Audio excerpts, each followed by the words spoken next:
It's Thursday. That means crossover Thursday on the Locked On Podcast Network. Your team every day. This time, Alex Clancy, Locked On Cardinals. Travis Rodgers, the Travis Rodgers of Locked On Rams. At Travis Rodgers on Twitter. So here's the thing. And before I get into that, this episode of Crossover Thursday, as always, is brought to you by Prize Picks. Prize Picks is daily fantasy made easy. Pick 2 to 5 players, and if they score more or less than their Prize Pick projections, you can win up to 10 times your money on your entry. First-time users can receive a 100% instant deposit match up to $100 with promo code Locked On. That's prizepicks.com, promo code Locked On. So I had a joke and I had a thing that I talk about a lot where the 1%ers on Twitter don't have a number after their name. So at Travis Rodgers does it, and that's tired now, okay? I'm evolving. Okay. Have you had a dummy account with the now check mark enabled public of Travis Rodgers? Because that's the new claim to fame on Twitter. No, I have not, Alex. I have not had the pleasure of having someone pretend to be a middle-aged, overweight podcaster / radio host. I have been short of that threshold of fame. I'm right in the sweet spot where I don't need to have a number, but that I don't need to worry about people creating dummy accounts on my behalf. Yeah, I mean, yet. I mean, I think there should be a yet exactly. After that. Who knows what the future is going to hold? Very good point. What we do know is what the future held since the last time you and I talked is vastly different than both either of us could have expected. So if you haven't listened to a Crossover Thursday yet, Travis and I are going to talk about the keys to victory in the first segment, the key matchups in the second, and kind of give our predictions, players of the game, kind of a smorgasbord of everything you want and need to know ahead of Sunday's matchup at SoFi Stadium between the Cardinals and Rams, a place where the Cardinals got off the schneid against Sean McVay for the first time in, 12 games at the time, and, got a victory. Travis himself said that Kyler Murray looked like an MVP early in last season, and, things have changed since then. But I do want to ask you, key to victory obviously starts with quarterback. Matthew Stafford, it's been a thing. Got a contract extension in the offseason on the heels of the Super Bowl win. And then there's something that came out. Was it the tail end of last year that he got hurt and it was kind of left under wraps? And then now it's kind of expounded into like, what the hell is wrong with Matthew Stafford? Yeah, it's so you go back to when they really had a bad month in November last year. They did not win a game in the month of November. They were 0-3. They had a bye week in there too. They didn't win a single game, and Stafford threw a pick six in all 3 of them. And he just did not look like the guy that had been the quarterback of the team up until that point. And thankfully, he didn't look like the guy that was the quarterback after that point. But there were whispers and rumblings about that his elbow was giving him a hard time. And season ends, they win the Super Bowl, everybody's very excited, and the Rams go about trying to get the elbow right. He goes about trying to get it right, and then camp opens, and they're already, he's not going to throw. We need to be careful with his elbow. So we're trying to figure out exactly how healthy he is or is not. The part that's been a real challenge, and like you said, Alex, obviously this league is all about quarterbacks and whether your guy's playing well or not, and whether he's, are they not playing well because he's not playing well, or you're not playing well because you're not getting a run game, you're not blocking up front, you have bad wide receivers, whatever the scheme's bad, whatever the other reasons may be. I would argue, and I have said, it's impossible to extract Matthew Stafford's performance from the team. And when he's in concussion protocol this week and he may or may not play on Sunday, they're going to kind of go, day to day, as Sean McVay was saying earlier.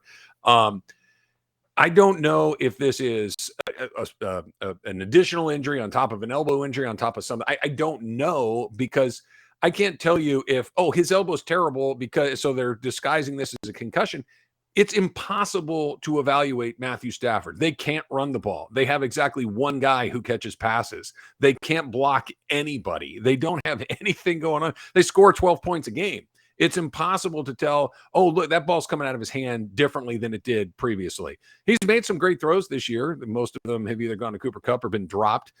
He's had some bad throws along the way. So it's kind of a challenge to figure out exactly what it is. I'll take him at their word that he's in the protocol because he got hit in that game and started to exhibit some symptoms once we got into the middle of this week. But this entire season has been impossible to say, that this player is the problem when so many things are the problem. Samesies. I'm so happy you brought it around. So that's what we call a professional transition into my turn to talk, ladies and gentlemen, because that's exactly what's happening with the Cardinals. Matthew Stafford, they're eerily similarly built, but the Rams are built with more talent. Like, both are very top heavy. They're very top heavy.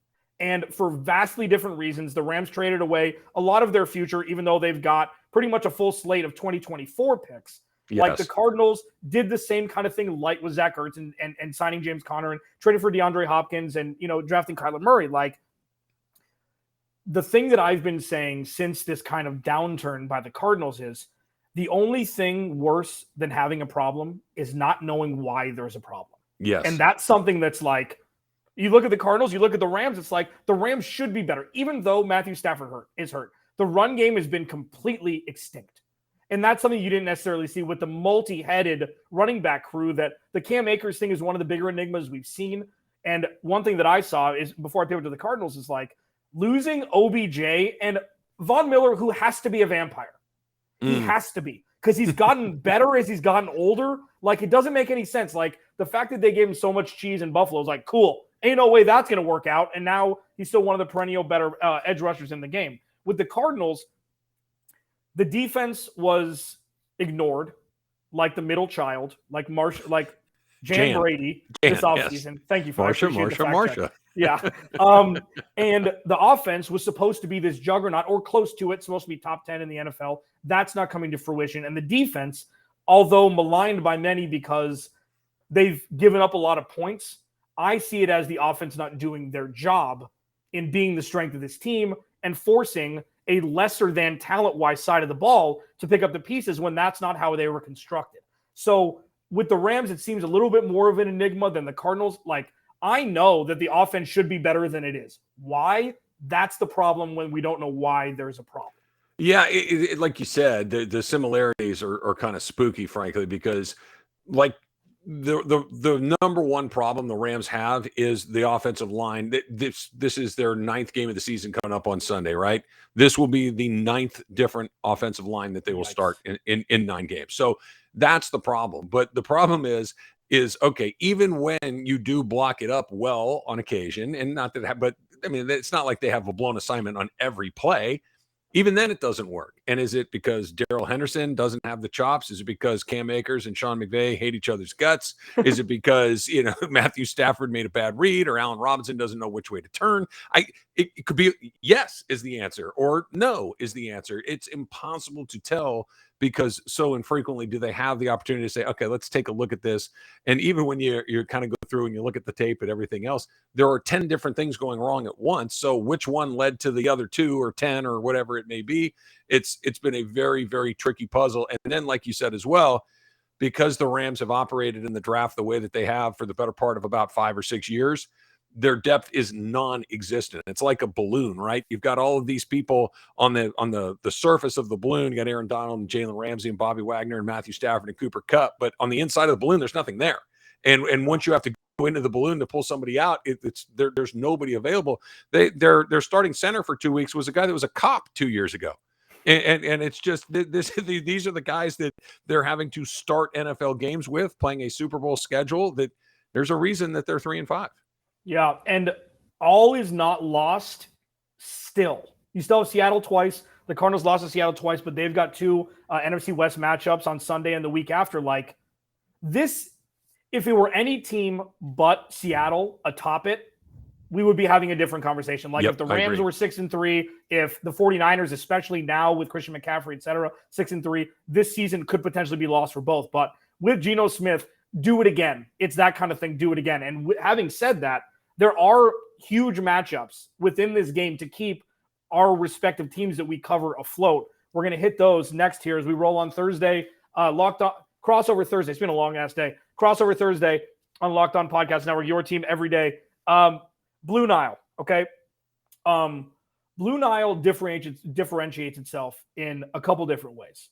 So, as the original online jeweler, Blue Nile offers the largest selection of independently graded diamonds and pieces priced significantly below traditional retailers. Blue Nile has helped millions of couples create their perfect engagement ring, and their easy online tools let you choose the diamond shape, size, and clarity, as well as setting style.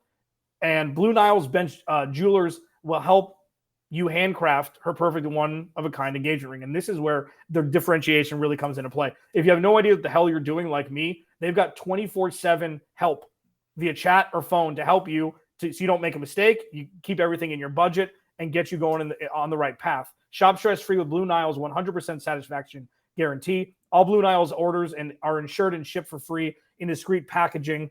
Make your moments sparkle like Travis Rodgers does with Blue Nile. Go to BlueNile.com and use code LOCKEDON to save $50 on your purchase of $500 or more. That's BLUENILE.com, code LOCKEDON to save $50 on your purchase of $500 or more. BlueNile.com, code LOCKEDON.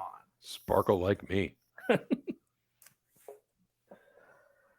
Crossover Thursday on the Locked On Podcast Network, your team every day. Locked On Rams, Travis Rodgers. Locked On Cardinals, Alex Clancy. Follow me on Twitter, Clancy's Corner. Follow Travis at Travis Rodgers on Twitter. Check us both out Monday through Friday, free and available wherever you get your podcasts and on YouTube.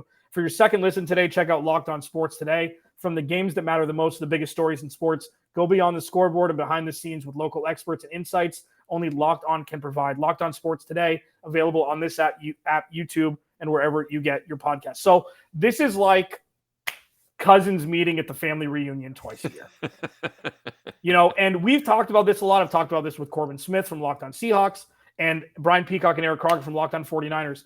Every interdivisional, relationship between teams is a little bit different. Yep. The NFC West doesn't really fit in a stencil. Like every specific matchup has different history in a kind of a clunky and weird way because there's been so much up and down with all of these organizations over the last 15 years. With the Rams and the Cardinals, it's big brother, little brother is what it seemed like. And I said last year, it's almost better that the Rams do win the Super Bowl because then talent will disperse. Nobody expected Allen Robinson and Bobby Wagner to sign, but it's like once somebody wins one, it's like, okay, let me go get my money somewhere else. And it hasn't necessarily happened that way, but the Rams have regressed as the Cardinals have. Key matchups. I'm going to go first here. Okay. It's Kyler Murray versus Cliff Kingsbury. This is what it's been for me. And I used to say it as a joke every Thursday, almost every Thursday. It's not about the opposing defense. It's if this offense can figure out a rhythm more than one good drive a game. That's the big one because they scored early last week. Kyler Murray ripped off a 20-plus yard run on a broken play, which is, for those who've been paying attention, the majority of the success the Cardinals have had that's when the Kyler offense. Murray's just been able to go. Yeah. And if they can figure that out, this season is not lost for the Cardinals. And that's the big matchup for me. What's yours? And I'll give one more after. So I think that I don't know if this is a matchup per se, Alex, but I think it's the most important thing that the Rams need to figure out. And this was going to be my answer when I talked to you today, when we talked about matchups before Matthew Stafford may or may not play. So I think it becomes even more important if he does not play. Somebody has to move the ball on the ground. So somebody's going to have to do it because if Matthew Stafford does play, they need to run the ball. They have the worst running attack in the league. They have a handful of guys in Cam Akers and Darrell Henderson. They brought Malcolm Brown back as a short yardage specialist, and they just do not have any success on the ground, full stop. They had, going into the Tampa game, their leading rusher had fewer than 200 yards through 7 games. So they just don't move the ball on the ground. Now, all of a sudden, you may play a game where Bryce Perkins or John Wolford is your quarterback, and John Wolford has yet to throw an NFL touchdown pass. Bryce Perkins has never played in an NFL game. One of those two guys, and I wouldn't be surprised if you saw them both, quite frankly. I think that maybe a little mix and match, and kind of like when I like to go out to dinner, I'll have a little bit of both. Why do I have to pick one? Yeah, I'll take a little bit of both. And maybe Sean McVay will subscribe to that. But even if they do, somebody's going to have to run the ball, which is why, and I'm getting a little bit ahead of myself, if they do have to use somebody other than Matthew Stafford, I'm more interested in seeing Perkins play because I think he brings a little bit more to the table than Wolford. Wolford is more like Stafford, only not nearly as effective. Perkins is a different type of quarterback. He runs a little bit better. He's more athletic. He can get out of the pocket, all these sort of things. But somebody's going to have to do something with their legs rather than Matthew Stafford throwing it to Cooper Kupp, because that's you were talking about Kyler Murray's, the offense being him just kind of making something happen on the fly. The Ram offense has been throw it to Cooper Kupp about, somewhere between 10 and 15 yards in the air and hope that he can make somebody miss and run. They have 3 big plays this year. All 3 of them have gone to Cooper Kupp. A couple of them have gone for, we had one 67-yard touchdown last week. A couple of weeks ago, they had a 75-yard touchdown with Kupp. That's it. There's not even the Tyler Higbee play or the Van Jefferson play or Allen Robinson. There's been nothing other than the offense going through Cooper Kupp. And if they're going to win, and the Cardinals are coming at just the right time, like you said, the big brother, little brother thing, I think they've won 12 of the last 13 times they've played. The Rams have won this game, including the postseason. The Cardinals are coming at the right time. If you can't figure it out now, you're not figuring it out. And like, hey, whoever loses this game, that's it. They're done. There's just too much traffic ahead of them, both in the division and outside of the division. Whoever wins this game can tell yourself the lie for another week or two that, hey, we're still in it. The Rams play Seattle 2 more times. They still have a schedule that, other than the Kansas City game they have, every other game they have is kind of a 50-50 shot. So if you get a little bit lucky, a little bit better, you can tell yourself that lie. But if they don't run, it doesn't matter. Stafford, Perkins, Wolford, whoever it may be, they're not going to throw for 400 yards and be able to do it by themselves. Somebody's going to have to move the ball on the ground. Yeah, for sure. And Travis Rodgers, Locked On Rams, Alex Clancy, Locked On Cardinals, crossover Thursday on the Locked On Podcast Network. Your team every day, baby. So, like, when it comes to there's one more thing that I want to talk about, but when I see the Cooper Kupp numbers, I always go back to this, and it's basketball, and I don't know why. I think it was the Spurs 1 year against the Suns when they said, let Steve Nash score 40. Mm-hmm. Just make him a scorer. Do you remember that? And 2 or 3 games in a row, he dropped the 40 burger, and they lost. And it's like, oh, that's how you beat the Suns. You take away his strength of facilitating for others. And it seems like that's kind of what people are doing against. Like, you bracket, you keep Cooper Kupp in front of you, but you let him get targeted all the time. And then you take it away when you take it away. And that strangles the offense. Like, that's one guy. That's Russell Westbrook, in OKC when KD was gone. I know. Well, no, I'm saying okay. Like when no. A better example is James Harden in Houston, where he dribbled for 20 seconds and then finds somebody with 2 seconds left to take a bad shot, or he take a shot himself. The offense is just completely stagnant, and that's kind of equated to the Rams a little bit with Cooper Kupp, yeah? Yeah, I think you're right, because Cooper Kupp's numbers are terrific. If you're playing fantasy football and you have Cooper Kupp on your squad, you're very pleased with the season that he's given you. But if you're a Rams fan, Cooper Kupp's numbers have had zero impact on their ability to win games. He's getting his 10 catches. He's getting his 100 yards. He's getting in the end zone once a game, give or take. He's been great. But he's the only person doing something. You're right. I'm going to let you do whatever you want, but everybody else gets nothing. And because no matter how good he is, he's not going to score 4 touchdowns in a game. The Rams are getting a touchdown at this point, and it's coming through Kupp. So if I shut down the running game, if Allen Robinson gives me nothing, if Jefferson gives me nothing, if Higbee gets me nothing, then, fine. He can get 2, and we're still going to win. And I think you're right. I think that the methodology on how to beat them is not super complicated. I think I mentioned this today on my radio show to kind of have a tangent here for a second. You could see this coming. In the Super Bowl last year, Odell goes down, right? He tears up his knee right before the end of the first half. The entire second half was Stafford to Kupp, Stafford to Kupp, Stafford to Kupp. But because it was, relatively new, that it hadn't been that one-dimensional, that they didn't run the ball, they didn't throw the ball to anybody else. It was Stafford to Kupp. And it was good enough for a half for them to grab it. Well, now you got a whole offseason. You have a bunch of games this year to prepare for one guy.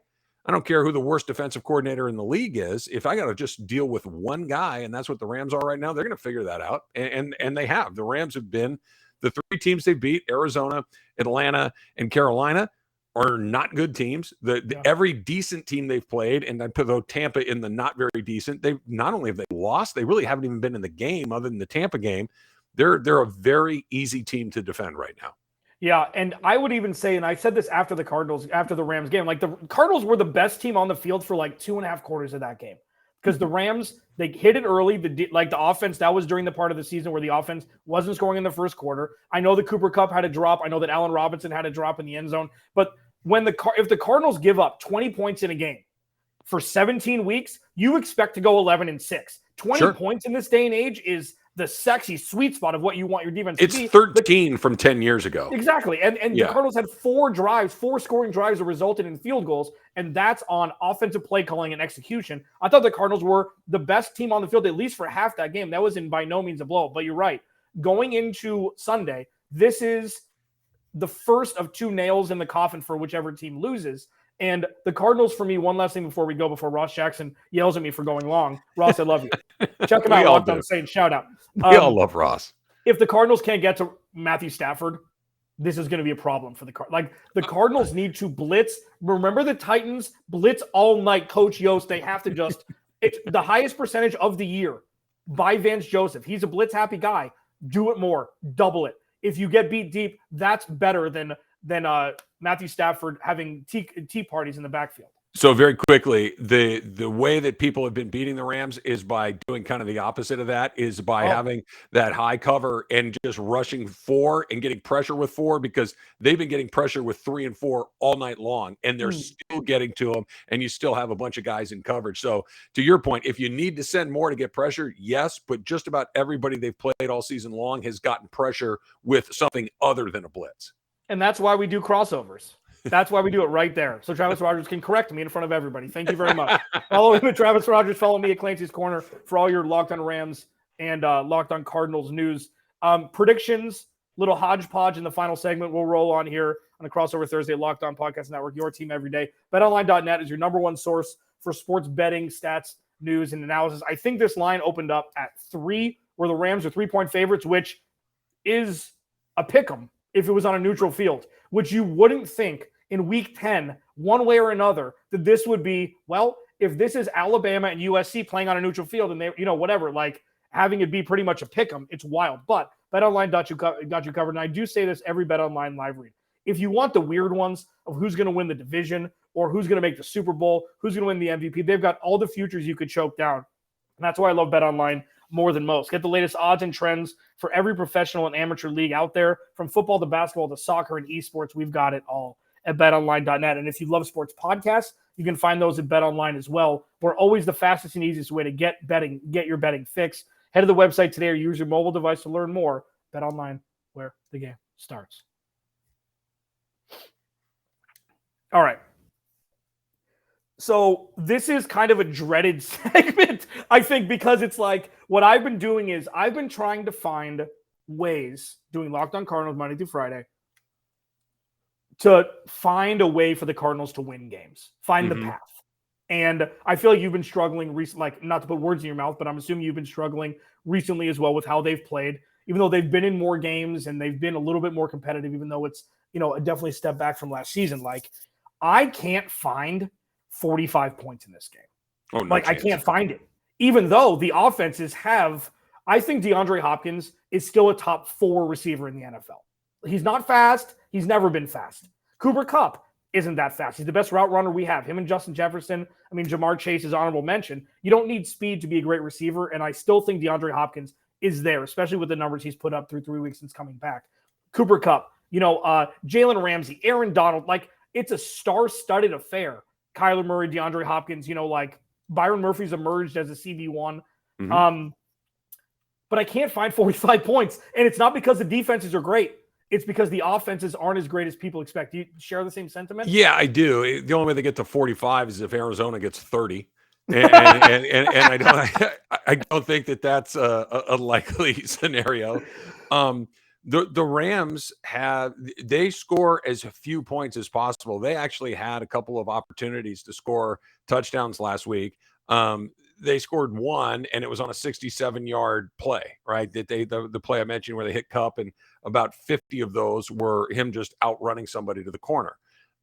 They had a couple of other drives that were inside the red zone, one of them inside the 10-yard line, and it just bogs down and it stops. They kick field goals. They don't score touchdowns. So obviously that's going to keep that number on the other side of 46, like you mentioned. The Rams just need to find a way to win. And I never in my life, Alex, thought that I would say this. I'm even okay with a Jeff Fisher special at this point. that if they win a game 10-7 or 10-6 or 9-3, fine. Just win the game and keep it moving and get to the next week. At some point you're going to have to get your offense figured out, but right now it literally is whatever you've got, it's got to come out right now. I don't know if it's trick plays. I don't know if it's running some wildcat. I don't know if it's Bryce Perkins. Something different needs to happen this week to get points on the board, because the Ram defense, like you said, it's not, the 85 Bears, but it's good enough. It's good enough to win games. It's good enough to keep what has so far been not just not a very good offensive team, but to be honest, a bad offensive football team, it's allowed them to win 3 games. They should be 4-4 right now. They should have won the game last week. The defense did more than enough to win that game. The offense let it go by not even trying to get a first down on that final drive. Mm-hmm. But if they can just find 17 points, 20 points, I think that the Rams can win this game. I just don't know if they can get to 17. They've been struggling to get to 14 the last couple. They've been putting up 10s and 12s and 13s, and 2 touchdowns feels like a big ask from this point. If Matthew Stafford's not there, it might be an impossible ask. Yeah, and even though John Wolford is 1-0 against the Arizona Cardinals, he was responsible for unceremoniously removing the Cardinals from playoff contention 2 years ago when Kyler Murray got hurt early and then came back and tried to save it, but didn't work out. That was when the Cardinals lost to 2 backup quarterbacks in back-to-back weeks, 49ers and the Rams. Why'd I bring it up? Because John Wolford may be starting on Sunday. Just a little update. We are recording this for Thursday, okay? So if something happens between now and we record and Matthew Stafford or Kyler Murray is ruled out, we didn't keep it from you. Like we weren't playing, we're not doing, November 10th Fools here. We just didn't know at the time that we recorded. But a little thing that we did, like I looked at BetOnline for the over-under. They've removed it from the platform right now because there's so much uncertainty. So that shows it looks like, even though the report from Ari Meirov, I saw it first from Pro Football Focus about Matthew Stafford, like that kind of came out of nowhere, didn't it? And I know we're going to go and like we'll give our score predictions in a second, but like where the hell did that come from? And then Kyler Murray with the hamstring, yesterday kind of came out of nowhere as well. We were in the middle of our show today, the Travis and Sliwa show that I do each day on 710 in LA, and it broke in the middle of our show. And we all kind of looked, wait, Stafford is in concussion protocol? It was a big, because there wasn't a moment in that game where you saw him get hit or hit his head on the ground. There wasn't, and I'm not trying to be disrespectful here, there wasn't a Tua moment where you went, oh gosh, that it was just, he played and the game ended and no one really gave it much thought. So when it circled back today, it was a big surprise. And obviously that they felt that was the thing that they need to do means that there's a chance he might not play on Sunday. I mean, I'll tell you what, just nightmare fuel for me. Just it's just you and me talking here. If Matthew Stafford doesn't play and Kyler Murray does and the Cardinals lose, you're going to see a rain. We might have to do a podcast together next, just for funsies, just to see me bleed out of my orifices. Because the thing is and it's funny, and we'll get, real quick, let's give our score predictions and let's talk about something fun. Low, I think that this is going to be between the teens and low 20s for both teams. And it could come down to last possession. I'm not going to say, Cardinals win 23-17. I have no idea. It's going to come down to turnovers, and it's going to come down to teams that can execute and score touchdowns and not kick field goals. I think that's the story for both teams. I'm going to pick the Cardinals just because of the uncertainty around Matthew Stafford, because I've never – and because of how well the Cardinals played against the Rams earlier in the season, even though it didn't look like it, looking back, that was one of the better offensive performances the Arizona Cardinals put out. They just weren't executing, getting touchdowns, but they kicked 4 field. So I think the Cardinals are going to win, and I'm surprised that I'm saying that, but I think the Cardinals are going to win just because of the uncertainty around Matthew Stafford. I'll put it like this, Alex. I think whoever gets to 17 wins the game, and I'm being serious. And I don't think the Rams can get to 17. Okay. I think if Arizona can score 17 points, I think they win the game. If it's played somewhere less than that, if it's played somewhere in the 14-13 range, then maybe the Rams can get there. Maybe the Rams haven't had a defensive touchdown all season long. They haven't had a special teams touchdown all season long. So not only is the offense not doing it, they're not getting those little bonus scores that you like to get a handful of times over the season. So they are entirely reliant on that defense to win the game. Maybe they can get a defensive touchdown for the first time, but first 1-17, I think, wins this, and I don't think the Rams can get 17. And so, just another oddity, the Cardinals have 4 defensive touchdowns. None. Rams have none. They have, and 4 out of flipping nowhere. One was the walk-off Byron Murphy against the against the Raiders. There were 2 against Andy Dalton on Thursday night, pretty much in back-to-back plays. Mm-hmm. And then Zaven Collins had one last week in a losing effort. It's just, okay, we have 30 seconds left. Does Sean McVay retire in the next 2 years and go to the booth? He leaves when Aaron Donald leaves. He leaves when Aaron Donald leaves. So he signed an extension through when? Aaron Donald is signed for 2 more seasons. So I think if Aaron Donald plays out his next couple of seasons, I think Sean McVay is there. I think that the Rams will try to move heaven and earth between now and the beginning of next season to try to fix the problems that are wrong with this team, because We had Les Snead on, not after the Super Bowl, before the start of the season. And he said the Rams window is the Aaron Donald window. That as long as he's Aaron Donald, they're going to continue to go for it the way that they have. And so I think Sean McVay falls into that as well. I don't think Cliff Kingsbury's an Arizona Cardinals head coach longer than Sean McVay. I think he's removed from post before Sean McVay retires. Alex Clancy, Locked On Cardinals. Travis Rodgers, Locked On Rams. Crossover Thursday on the Locked On NFL portion of the Locked On Podcast Network, your team every day. We will talk to you on our respective podcasts tomorrow.